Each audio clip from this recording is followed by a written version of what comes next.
So I'm going to hand over to Katie to educate us all so we can be inspired and use social media to the best of our abilities. Okay. Thank you very much, Sarah. Hopefully I'll spend the next 45 minutes or so with you educating, demystifying, answering any silly questions you might have that you've been dying to ask somebody, or any real technical things that you're really finding a struggle. As Sarah said, my background is, I come at it from about 23 years in marketing, which is a good place to start with social media, because the success of social media is down to having compelling content. So I'm going to talk to you quite a bit about really the landscape for social media at the moment, the strategy and how you can use it to align social media with your overall business objectives, and then some actual practical hints and tips on using social media, and finish off by talking about how we actually measure it.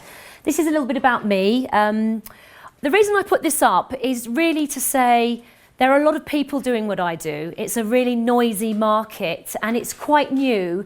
And I have to be honest, there's quite a lot of charlatans out there that, anyone can pitch up and say, I know how to do Facebook, I understand Twitter, I'll charge you X, I do SEO, pay me X per month and, I'll work wonders for you.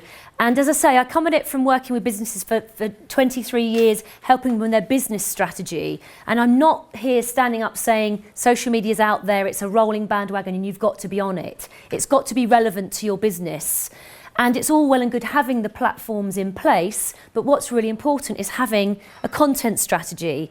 So as Sarah said, I speak every Monday on BBC Radio Kent with Dominic King, no relation, Drive Time. And it's really important to do that because it keeps me up to speed. So they'll tell me on a Friday or a Sunday, and then I'm on Monday afternoon, and I'm having to keep up. Last Sunday, it was all about the elections in France. So on Monday, we were talking about campaigning with social media. The next day, it might be about educating parents on how to try and keep in touch with their teenagers who are constantly on Facebook. So the point I'm saying is I have to keep up to speed when I train, be it Saatchi or Harrods or loads of small businesses in the region and startup businesses. It's really important to stay up to speed with all the latest developments. And that's crucial because it is evolving so fast. You wake up tomorrow and Facebook will have changed yet again. So these mediums are evolving really, really quickly. But what stays true for all of you is that you've got clear business goals. You've got to promote yourself and communicate. And there are a whole host of platforms out there that I'll take you through and show you how you can use them.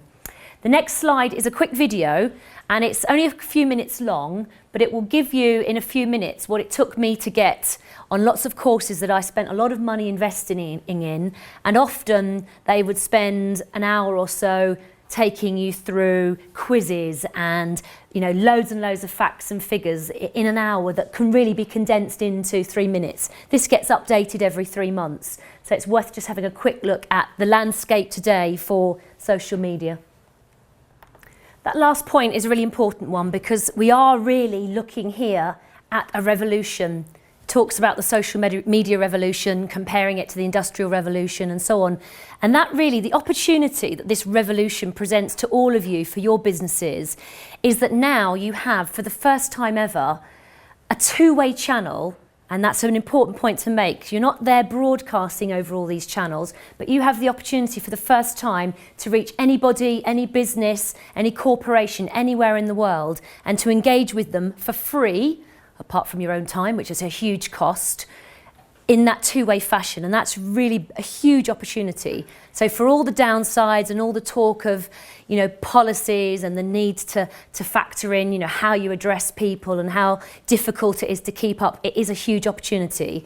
And it will be a shame to bury your heads in the sand for too much longer and not to really exploit what's out there. So I've put up on the slide here some of the opportunities that are out there, some of the different platforms that are available to you. And it's a big list, and there are many, many more. You see the bottom one, you've got new ones coming through, Pinterest, Google+. You've got the more established ones like Twitter, which is like microblogging, which has got 500 million users. Latest statistics for Facebook, nearly 900 million users. So real opportunities, things like Instagram and YouTube are giving you the opportunity now to, to upload video, to upload pictures, but not just that, but to have a branded YouTube channel and to think about, again, YouTube as an opportunity to do two-way dialogue actually on your YouTube channel with people. But I can understand how, especially small businesses like ours, can feel a bit of a saturation point with it. And I'm in that business and I'm having to constantly invest time to keep up to speed.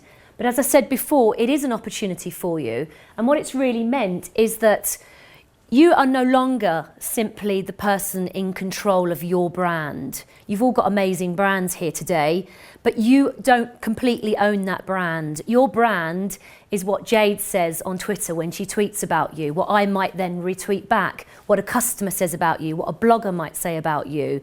So your brand, whether you like it or not, is being owned and manipulated and commented upon by all the sorts of people that you interact with and people that you didn't even know existed. And that's, as I say, it's a shame to not take advantage of that. So the sources of people's information about you, about being a virtual assistant or being a lawyer or being an accountant have changed. And so people get their information from sources like Twitter. So all this is happening, and what social media is doing, it's not simply, we've heard this afternoon from Antonia about the need, to go out there, put yourself out there, promote yourself. And social media is about promotion, and everyone thinks of Twitter and LinkedIn and Pinterest as promotional vehicles, but it's so much bigger than that. And it would be a mistake not to look at all the different business functions that you do today that you could now start using social media for. So, for example, some of you might be sitting here thinking, right, I'm thinking about going onto Twitter. Put that off for 6 weeks or so and actually use it in that 6 weeks as a marketing research tool to actually listen to what competitors are saying about homeopathy or about accountancy or about clothing. Go and look at keywords. Say, for example, you're optimizing your website and you're helping your SEO team or your website design team to come up with the top 10 tips, the top 10 terms rather. So you've got 10 terms that, if you talk about being a virtual assistant, there's a whole load of subtopics around that, life-work balance and outsourcing and skills and, bringing some sort of time back into your life. And those are the sorts of terms that you could put into tools like socialmention.com or some of the dashboards that I'm going to mention to you as we go through, and listen to what other people are saying about those terms, about accountancy and tax and pensions, about lifestyle and confidence and well-being and some of the things that we've been hearing about today. If you listen to what other people are saying through blogs, through Twitter, through LinkedIn, it will give you ideas. And then when people start responding to those, maybe on somebody else's Facebook page, you might be able to tap in to what's being said about those, so that on your website and in your social media, you don't just broadcast out your products and services, but you tap in to what the market need is for those, what people's points of pain are, so the language that you use starts to be what they're interested in hearing about. But as we've got here, it's that two-way mechanism. It's great for recruiting staff.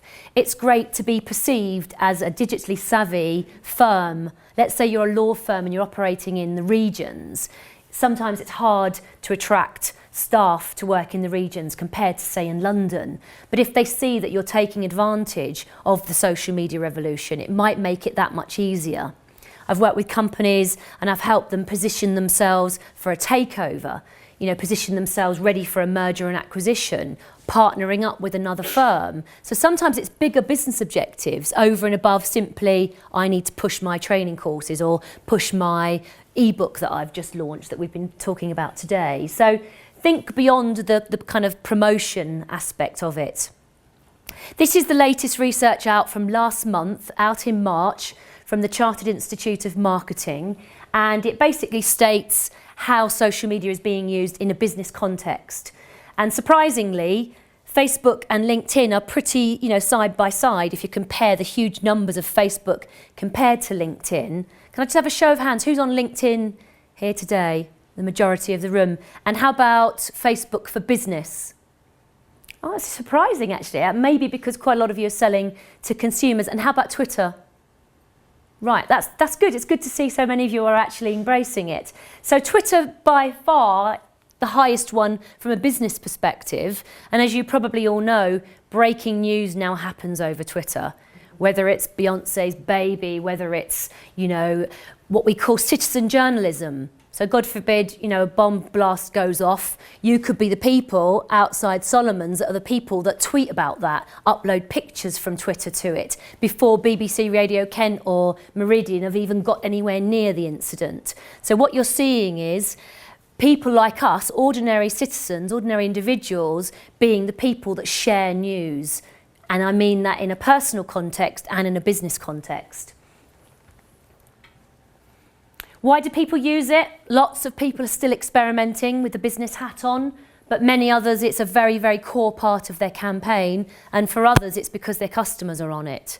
So, all of those reasons are valid, and these are some of the reasons and areas that people are going to be invested in for the remaining part of 2012.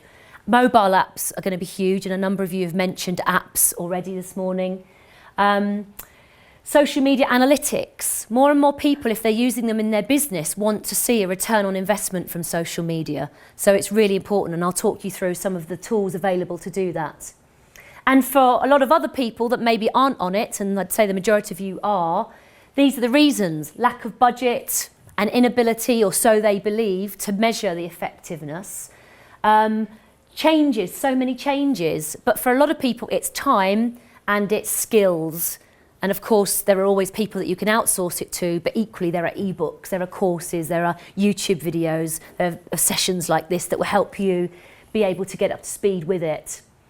And again, just reiterating the point about, do enough people have the right skills in place to take advantage of social media? And often the question is no. So this is the bandwagon.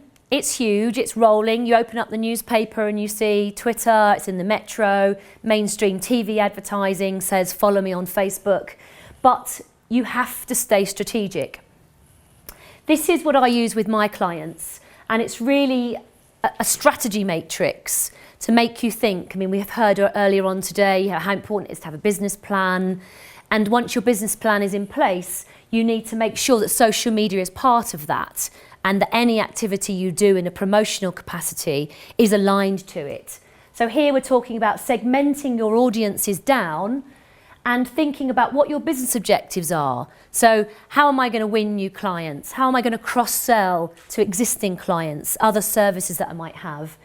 So relating to that, how do I build my brand? How do I get ambassadors for my business? How do I get payback? How do I build partnerships? And then these charts, these columns here really are, in order to achieve those objectives, how do I need people to perceive my brand? And based on that, and that might be today, I'm this, but I need them to think of my business as this in 3, 6, 9 months.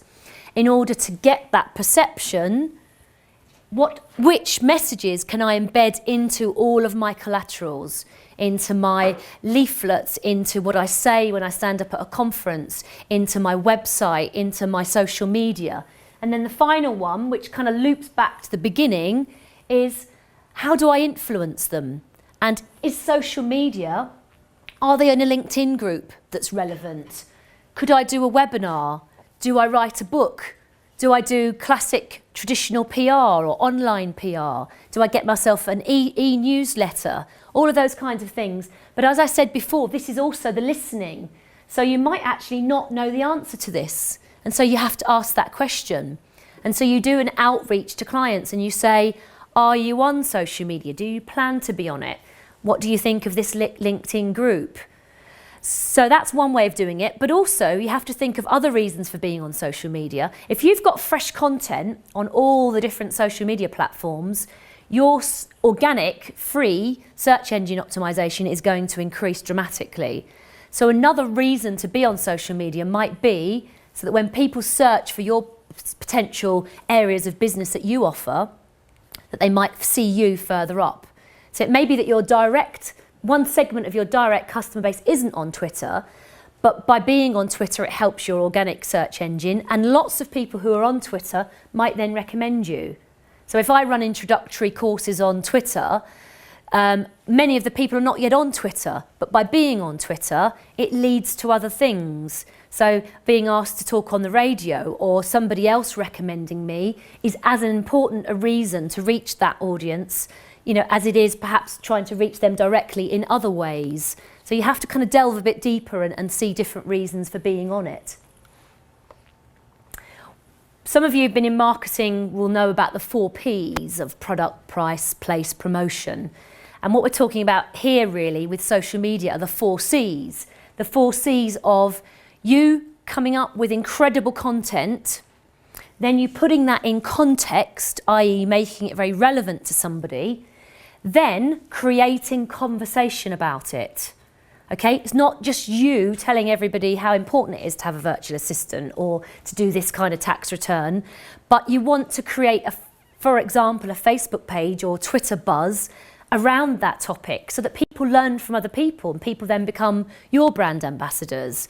So it's about content, context, creating conversation around it and dialogue that ultimately leads you to make a sale, to convert them. So what I now want to share with you are some sort of tips that sit across a few of the platforms, some quite specific pragmatic tools that you can use. So the first one is your LinkedIn. I work with loads of people, nearly everybody's on LinkedIn that I deal with in a business capacity, and many of them haven't really scratched below the surface of LinkedIn. So some tips: use it for actual sales, use it to find out about organisations, a company you want to work with, you know, somebody you want to hire, sort of scratch below the surface.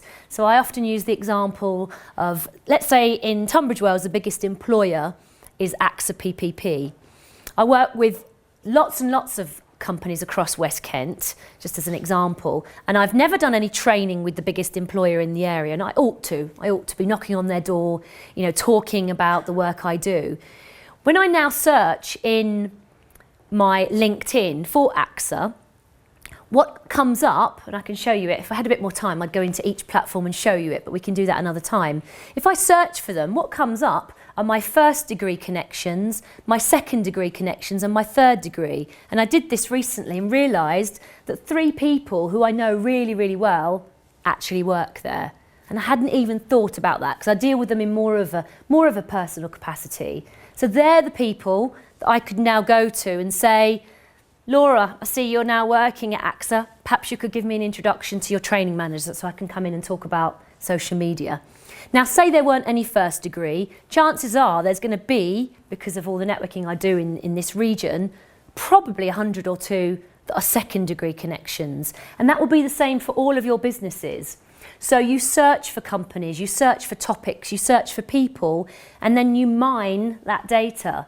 So you go and look at them, you see who they're connected to, and you say, oh, hi Katie, I didn't realise you worked with Cripps Harris Hall. I'd love to go in and talk to them about my, you know, coaching and my well-being from an occupational health point of view. Could you give me an introduction?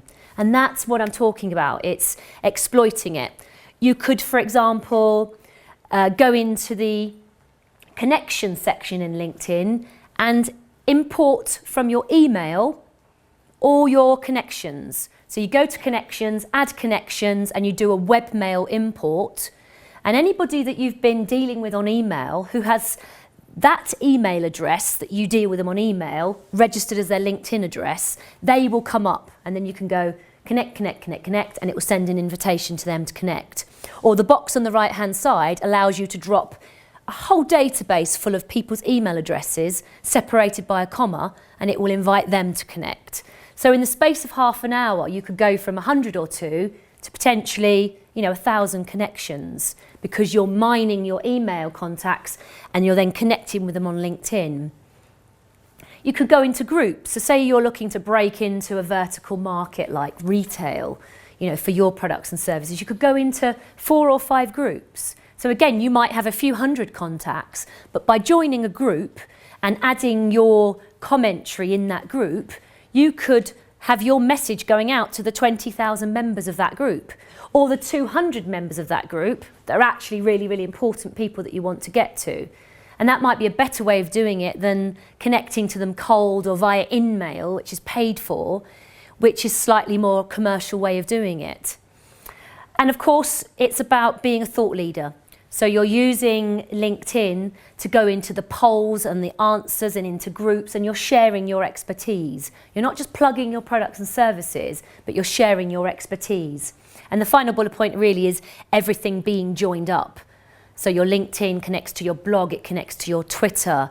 You know, you go in and you have a company page for your company.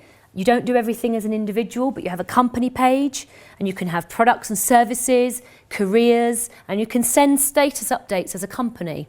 I'll come on to that point later when I talk about the importance of protecting your brand and your employees from a legal point of view. Slightly similar for Facebook. What I'm suggesting here is that you become a resource. You don't just have a Facebook page for your brand that again pushes your photos and pushes your, you know, your products and services and sends out information about jobs you've got, but you become a bit more of a community. So in a group, for example, I wouldn't recommend a group for your company, as in your own group. I suggest you partner up with people and that you create a group that's about maybe having a bandwagon, maybe taking a campaigning approach like the media do and educating people. Maybe a bank joins forces with a couple of other advisors and business coaches, and together you form a group that's about getting people back to work, beating the double dip recession we're just going into, all that kind of thing. And the same with Facebook. So your Facebook page becomes more of a community page, like Boopadoo, with sharing stories. So people go on there and they share their stories. And it doesn't have to be massive, and it doesn't have to have loads of people working on it, but it could be it then becomes their group and not just your group. So you encourage people to put up and share their stories. By partnering up, you take a bit of the onus off of you of doing all the work and coming up with all the content, because between you, you share the updating of that content and the updating and moderating of people's comments, which is important. So moderate the comments, delete spam, tell people what the page is about or what your group on LinkedIn is about and what you won't condone. You're not going to condone people simply pushing out their, messages about being out of work and wanting a job, that you want it to be quality information. And of course, measure progress, and I'll talk a little bit briefly about metrics. For a blog, anybody blogging here? Fantastic. I remember writing my first blog thinking, how's anybody going to be interested in my blog? I suppose it's a bit like writing a book. But people are, if you make it authoritative and you share and you give practical examples. So blogs is a brilliant way of sharing your expertise. But again, maybe you think, how am I going to have time? And by sharing your blog across a few other partners, maybe you have the avatar, the picture review, but you have a guest blog. So once a month or once a fortnight, you invite somebody into your blog to share their expertise, and that's a regular feature. Maybe you post up, a bit like a journalist does, these are the topics we're going to be covering over the next 3 or 4 months. And I'd recommend you do that, because if you don't set up your blog and have 5 or 6 entries ready and a bit of a long-term view of it, you'll run out of things to say. Just quickly ask, I'm not actually sure what a blog is. Okay, it's really you giving a bit more of an insight into what you do. Sometimes it's the sort of information you wouldn't put up on your website. Okay, so a lot of magazines, a lot of publications have it. So the Times will have news stories and features, and then it will have a blog section. So it's like reporters writing articles, but the tone of it is sometimes slightly more indulgent, slightly more authoritative and sharing. So it becomes your voice box, it becomes your thoughts, but it could be anything you want. It could be absolutely not an advertisement. Yeah, it's more of a personal review. But it's, you would put up on your website facts and figures and information about your services and news and video, but your blog allows you to go into a little bit more depth and give some personal opinion and share some examples. But the best blogs also reach out to other people. I was at a conference the other day, Ladies at 11, and I saw this amazing lady, Antonia Chitty, who talked about XYZ, and you might then link to her blog or to one of the other speakers. So it's a little bit of you scratch my back, I'll scratch yours, reference other people, encourage that referenceability. and linking everything up together. So on my blog, for example, I've got, through the widgets that I've searched for in Twitter that give me a little bit of code, a stream of all the Twitter feed. And you can do that very easily yourself. So link your blog to your Twitter, link your Twitter to your Facebook, etc. YouTube, as you may have seen on the first video, is the second largest search engine in the world. So it's incredibly powerful for you from a search engine point of view and also from a PR point of view. So if you're lobbying press with your stories and you've got a brilliant authoritative YouTube video that doesn't sell you but educates people about that topic. If you think about a lot of journals now are online, if a journalist is writing a topic about accountancy or recession or homeopathy, and you've got a brilliant video, when you're lobbying the press, you can say, you might be interested in linking through to this video on my YouTube channel, which takes people through the top 3 steps that they need to consider. That might work because they're online, hyperlinks to lots of different material. But for you, it's also, as you can see here with Zoodikers, a great place to brand. Now I could do what I do on my website and I need to get a couple of shoes, I need to get my own house in order, but I could promote my courses in that space. I could put phone numbers. It's a little bit more of a call to action is required there. So you can have a branded channel and you can upload all the videos that you've produced. But again, it's about being found. So it's all well and good having the videos, but people need to know from your website that they can find them. People need to know when you tweet that you've just put up a new video, and you outreach to other key influencers and say, perhaps you could reference my video because it's educational, it's not a product push. TweetDeck, anybody here use TweetDeck? Not many. Hootsuite or TweetDeck, yeah? So dashboards like that are very, very, very good, very time-saving ways of doing it. So, that's quite, because of the sun, you can't see that very well. But you've got the opportunity to link up multiple social media accounts, multiple Twitter and Facebook, etc., and send one message and highlight where you want it to go. So in one dashboard, you can send to all your multiple accounts if you want to. Slight danger in doing that because you might then appear as a bit of a spammer. If someone mentioned it earlier actually, it's all well and good seeing things on Twitter, but do I actually want to read on LinkedIn that you've just had cornflakes for breakfast? Not necessarily. So some platforms have a slightly different audience and it's not always advisable, to send the messages. So another little tip would be when you tweet, under your Twitter settings in your profile, tick the box that says, when I tweet with hashtag LI or hashtag in my tweets, that will appear on LinkedIn rather than all your tweets. So if you tweet now and you've ticked that box in your settings for LinkedIn, only tweets with hashtag LI or in will appear on your LinkedIn status. And that might be a better way than simply using a dashboard where it goes to everywhere. Or in the dashboard you unhighlight or you highlight where you want it to go.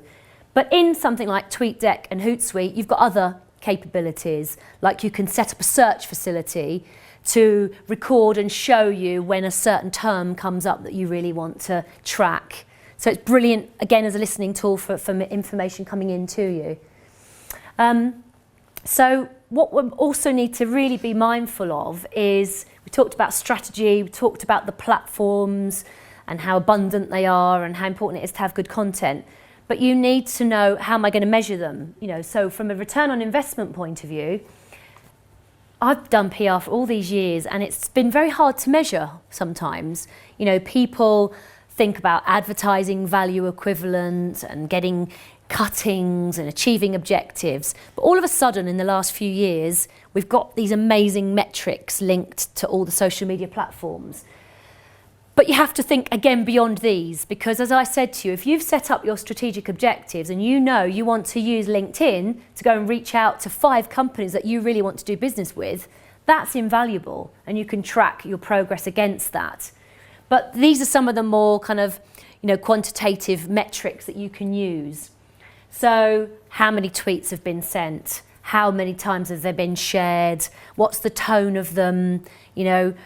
What sort of clout am I getting? And clout is a way that people measure Twitter influence as well. So what sort of presence am I starting to have on Twitter? Metrics, platforms like Hootsuite and TweetDeck have really good analytical tools built into them. So Hootsuite, for example, and these are all free and all downloadable, and many of them are now browser-based as well, will allow you to do metrics. It'll allow you to see that message where I quoted Harvard Business Review really worked, whereas when I really just pushed out my products and services, it didn't get shared so much. So it will give you that. It will give you gender, it will give you age, it will give you geographic breakdown. So platforms like that can give you lots and lots of very good analytics. TweetReach, anybody use TweetReach? Go onto tweetreach.com.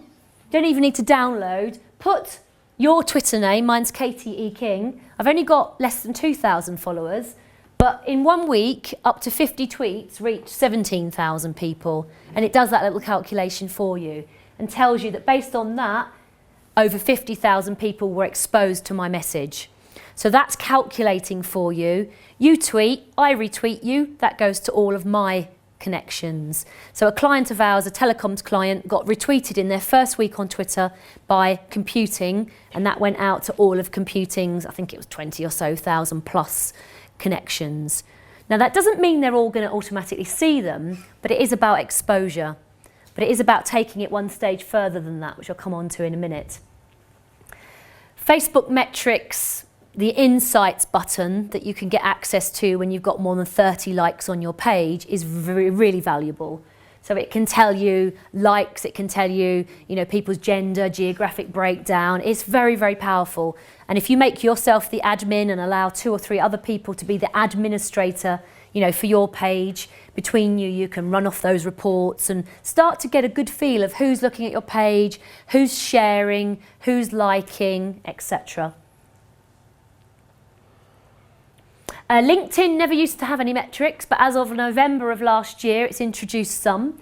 So as some of you may already know, if you've got an individual profile, but if you've got a company page, you can now get metrics about that company page. So how many people are following your company, sharing your information and so on. So you get that, and you've got that in the analytics page, the analytics tab of a company page.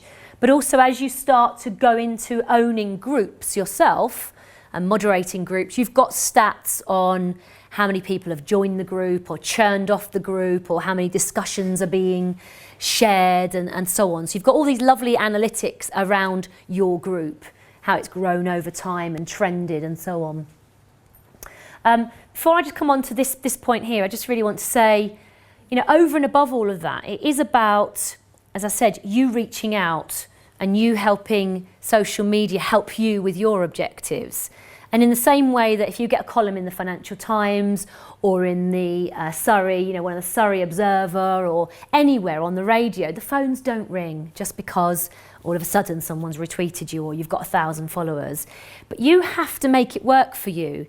So for example, I still do lots of traditional stuff. I advertise, I go to Kent 2020, speak at conferences, do e-newsletters. I don't sleep at the moment, you can imagine it's crazy. But by doing all of those things, things all of a sudden start to, and it's taken 15 months of that, and the brand's only been going 15 months, but doing all of those things and then doing commercial business development activity on the back of them is what makes it really work. So for example, we do PR for a law firm. They've got a commercial department that wants to sell to a particular vertical sector. Let's use dentists as an example. We get that client into the dentistry press online. We tweet it, we do all this wonderful stuff with the editorial coverage that appears. Then we do an e-shot from the solicitor saying, you may have read about us in your trade magazine, Dental Practice, this month. We're featured talking about X, Y, Z. Continued bit of information. We'll give you a call over the next few days. Perhaps we could meet for a coffee and discuss, how we could help you. So you're doing your commercial activity on the back of a warm door opener. Someone's recommended you on LinkedIn, so you use that when you pick up the phone. Oh, I hope you don't mind, but John suggested I connect to you. We're both on LinkedIn together. Or saw that amazing material you shared in that LinkedIn group. We've just followed each other on Twitter. You know, we've got lots in common, perhaps we could meet for a coffee. So you don't just leave the sort of social media activity and the PR simmering away in the background. You are commercial. I don't want to use the word aggressive, but tenacious. You know, that's what then makes the clients come in and talk to you, because you're reaching out to them. So that's really important. Just conscious of time. So the last couple of minutes, it's a bit of a minefield. You know, for all the good stuff I've just said, I bet you're all sitting there thinking, yeah, but what about Ed Miliband, who trends because he makes a remark about blackbusters instead of blockbusters, and it trends all over the world.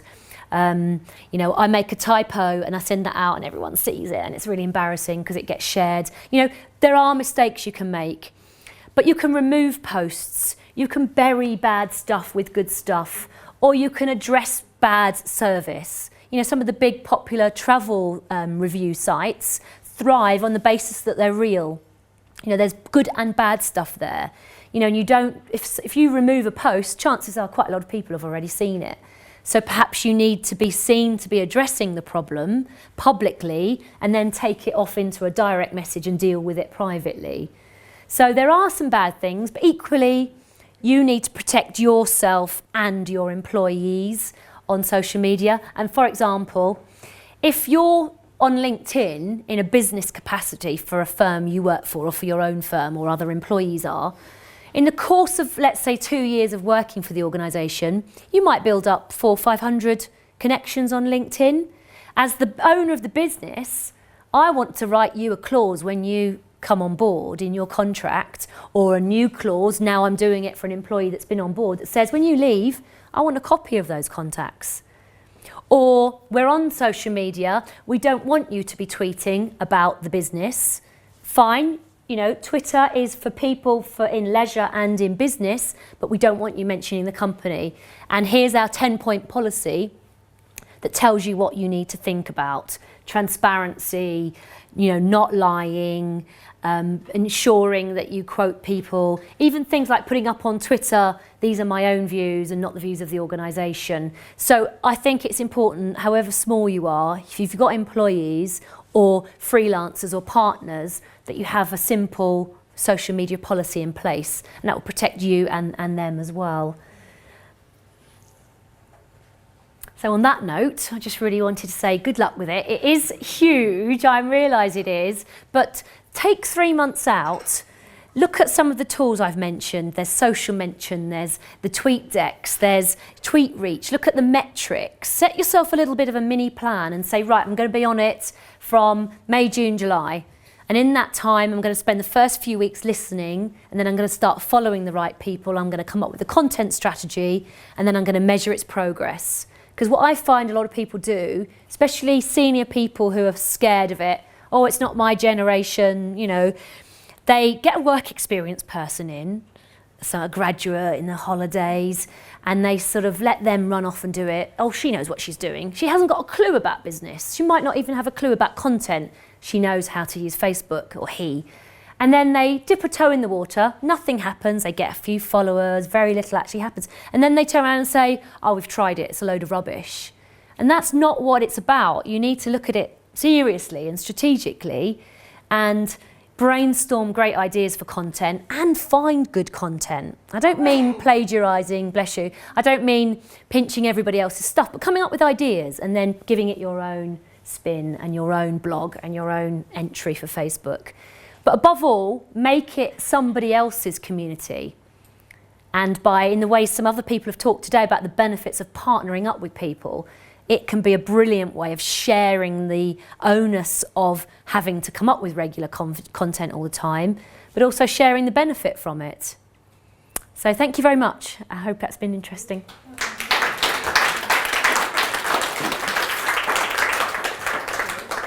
Well, and for information. That was great. Exhausting. Yeah, let's get questions. What browser do you recommend? I use Chrome. I mean, I heard when it first came out that it was using up a heck of a lot of memory, and therefore it slowed your computer down. But my son swears by it, so. I haven't really had many problems. I mean, sometimes when you download something like TweetDeck, it says, do you want to do it for Chrome or different applications? But I'm certainly not an expert on, Internet Explorer versus, you know, the different ones, but I don't have any problems at all with Chrome. No, I don't. No. I find it quicker actually Yeah. than Explorer. So Anyone anything else? Are we all- I just wanted to share something on the back of what Katie was saying. I came across Social Grow. It's another kind of application, a bit like TweetReach that Katie was talking about, and it tells you on a little graph exactly what are the best times that the most people retweeted you. that's good. Social Bro was that? Yes, Yeah. Social Grow, and it takes just 24 hours to get to download that particular part. It's a really good. That sounds great. your- Yeah, brilliant. yeah. There are, if you follow people like Mashable on Twitter and Technorati and eConsultancy, you will find some amazing apps. I mean, Facebook and Twitter have got hundreds and hundreds and thousands actually of apps. You know, for setting up the background, there's so many, Tweet Analyzer and Tweeps and so many that you can actually use. And you can keep up to speed with those through something like Mashable. But everything, you know. I see people tweeting saying, Katie E. King has unfollowed me because they've got someone tracking their unfollows and it automatically, I think that's crazy. Why do I want to broadcast that someone's unfollowed me? Weird. But there are some weird little apps out there that... What's Mashable? Is it a blog that's run by people that keep looking? I mean, I've looked at it. Yeah, it's more of a publication online, you know, an analyst house, a resource, but it's one of the best for breaking social media news and mobile and that kind of space. It's very good. Yeah.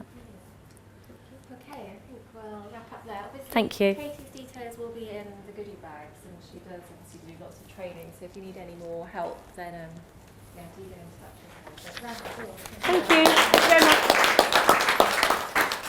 Sorry.